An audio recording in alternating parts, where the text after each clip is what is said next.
is Lisa Jayne Smith.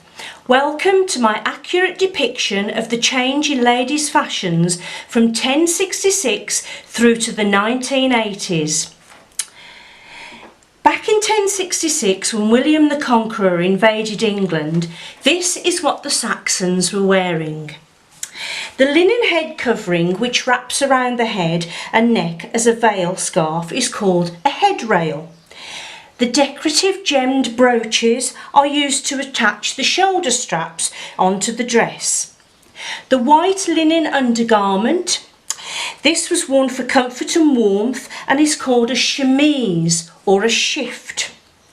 The hems of the woolen dress and the under chemise are richly decorated with embroidery. The Saxons were famed for their beautiful embroidery. A leather belt called a ceinture or a girdle is worn around the waist, and this is useful for hanging purses and tools from.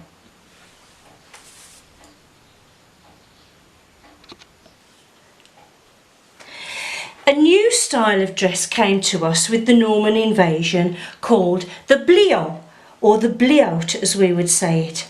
This derives from the old French word bliaud, meaning long shirt, smock, overclothing. The sleeve hangs slightly down to a point and is now called a bell sleeve. The chemise is worn underneath this bliaut, and the dress is usually in two panels, front and back, cut from neckline to hemline with no waistline. The head covering is called a couvre-chef or a coverchief and is a large oval shaped piece of linen cloth held on by a headband called a circlet. The girdle crosses over at the back and hangs down with a large, long, dangling strip of material, ended off with a piece of jewellery or religious artefact of some kind.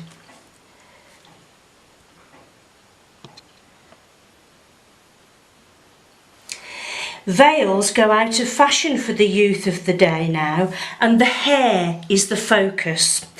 Beautiful braidings and plaitings are worn, the longer the better, in pigtail plaits. This is achieved with false hair, sometimes horsehair, sometimes hair of the poor sold to the rich. The hair is bound decoratively in a crisscross pattern, and sometimes the end of the hair is encased in metal cases called bosses. A nice gold or jewelled circlet is worn, called a fillet, around the head. The bliaut now becomes more fitted at this time, showing off the figure better, and is made in sections now, called gauze, cut in one piece from top to bottom. The overgarment is called the kirtle or the cotte hardie. A long girdle is worn for practical or decorative purposes, and the bell sleeve now becomes longer and is lined with beautifully decorative material.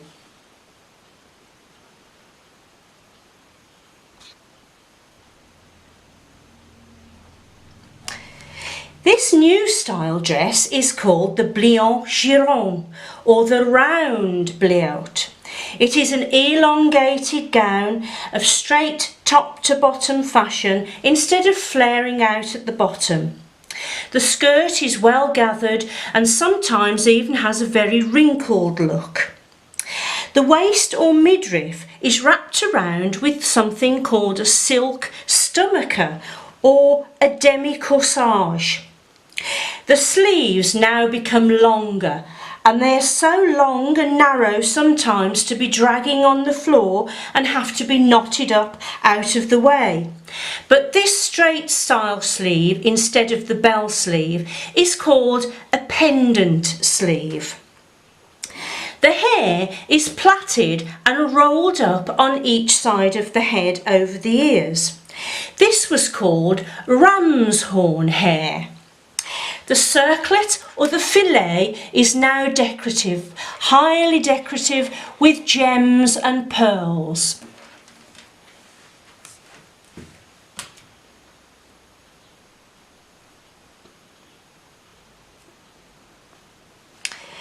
The bliant is again an all-in-one two-panelled dress, flared out at the bottom.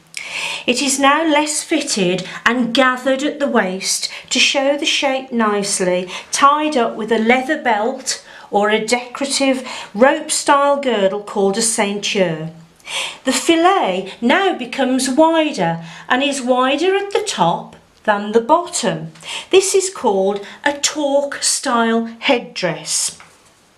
Sometimes the fillet is plain and sometimes it is topped with a fluted or gathered crimped frill. This is called a pie crust torque. All this headwear sits upon a decorative snood called a crespine. This is often in gold thread for the wealthy. Veils are out again, but a linen chin band called a barbette is worn. This fastens up around the head and is pinned on the top of the head in place. The sleeves are still pendant style but now shorter again. This model's sleeves are lined with a rich velour material.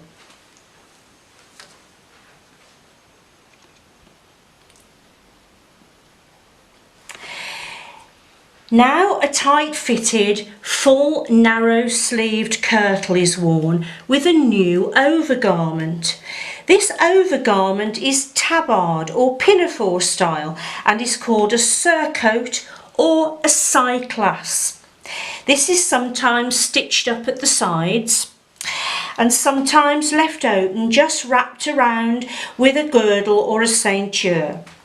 Veils are still out of fashion for the young, but a neck covering modelled on the neck part of a piece of armour called a gorget is designed. This comes up over the chin and up sometimes over the braids or tucked under the braids and goes around the back of the head, tied up neatly and prettily with a nice ribbon at the back.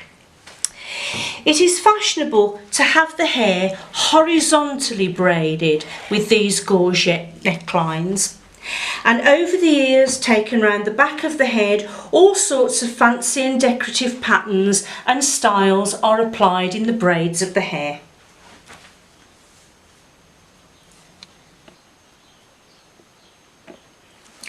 A new super tunic becomes all the fashion, called a sideless surcoat, developing on from the cyclas.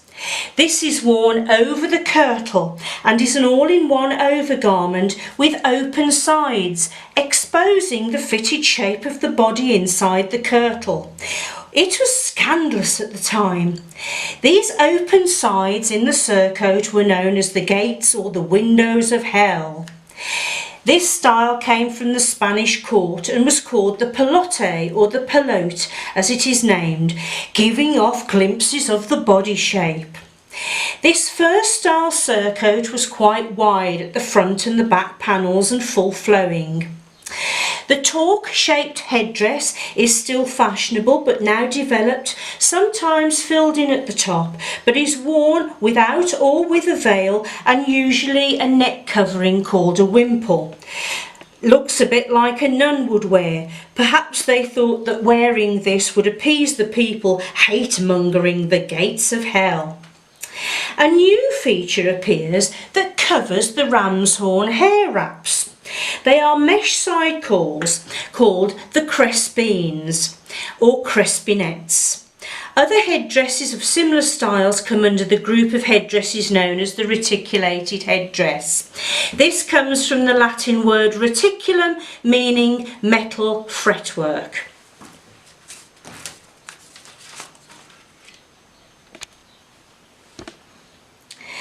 The fitted underkirtle over the chemise is still popular.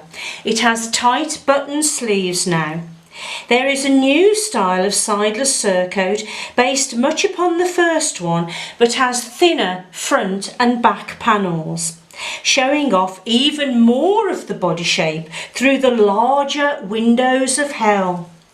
The surcoat is popularly edged with velvet, ribbon, fur or braiding, with the hemline being to match. A new style emerges called a mi-parti or a party colour. This is two contrasting materials in pattern or colour or both. They are stitched together in a vertical way, so one side of the body has one pattern and the other vice versa. It is also very popular to display your family's coat of arms or the coat of arms of your monarch on your skirt.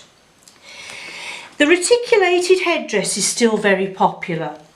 This one has the side cores becoming a different shape. There were many different shapes and sizes. This is the tubular cores called templars, which frame the face decoratively, held on with a central circlet. Small veils are sometimes worn with it. Arm streamers in white linen attached to the top of the arm now become popular, called tippets. There seems to be no other reason for these other than a complete fashion fad.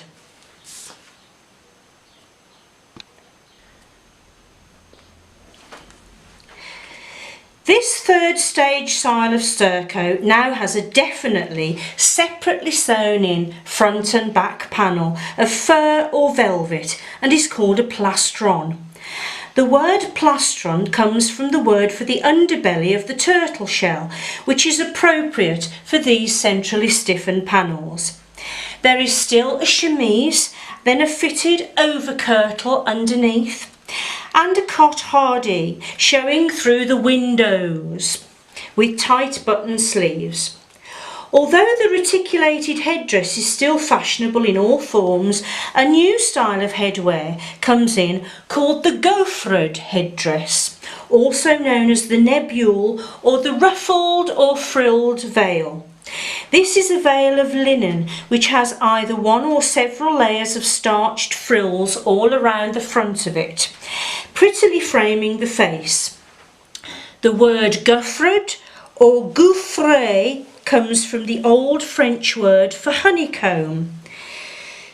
Wimples for youngsters now seem to be out.